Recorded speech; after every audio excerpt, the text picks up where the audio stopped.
ទិសាជាជាថ្ងៃកំណើតបដិសន្ធិនគរបាលជាតិ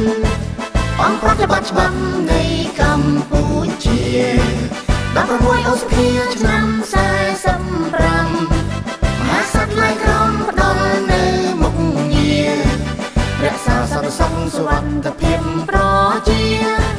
សណ្ដាប់ធ្នាប់សាធារណៈសង្គមប្រតិបត្តិភារកិច្ចដ៏ថ្លៃថ្លាពលរដ្ឋកម្ពុជាក្មេងចាំតូចធំបានសុខសែនសានមូលមីជុំជុំមានសិទ្ធិស័ក្តិសមសង្គមវឌ្ឍនា16 ឧសភាឆ្នាំ45ខ្ញុំសូមចងចាំតាំងចិត្តសន្យារក្សារឹងមាំនៅបាវចនាមានជាតិសាសនាព្រះមហាក្សត្រ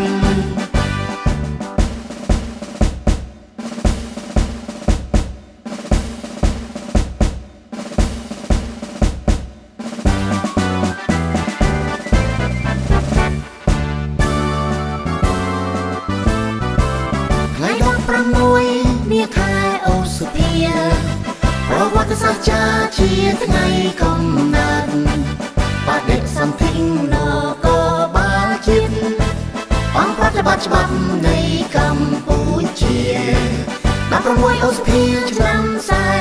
45មហាក្សត្រឡើងក្រមផ្ដល់នៅមុខងាររក្សាសន្តិសុខសុវត្ថិភាពប្រជាសណ្ដាប់ធ្នាប់សាធារណៈសង្គមប្រតិបត្តិភារកិច្ចដ៏ថ្លៃថ្លាពលរដ្ឋកម្ពុជាក្មេងចាំតូចធំបានសុខសែនសានមូលមីជុំជុំមានសិទ្ធិស័ក្តិសមសង្គមវឌ្ឍនា16 ឧសភាឆ្នាំ45ខ្ញុំសូមចងចាំតាំងចិត្តសន្យារក្សារឹងមាំនៅបាវចនាមានជាតិសាសនាព្រះ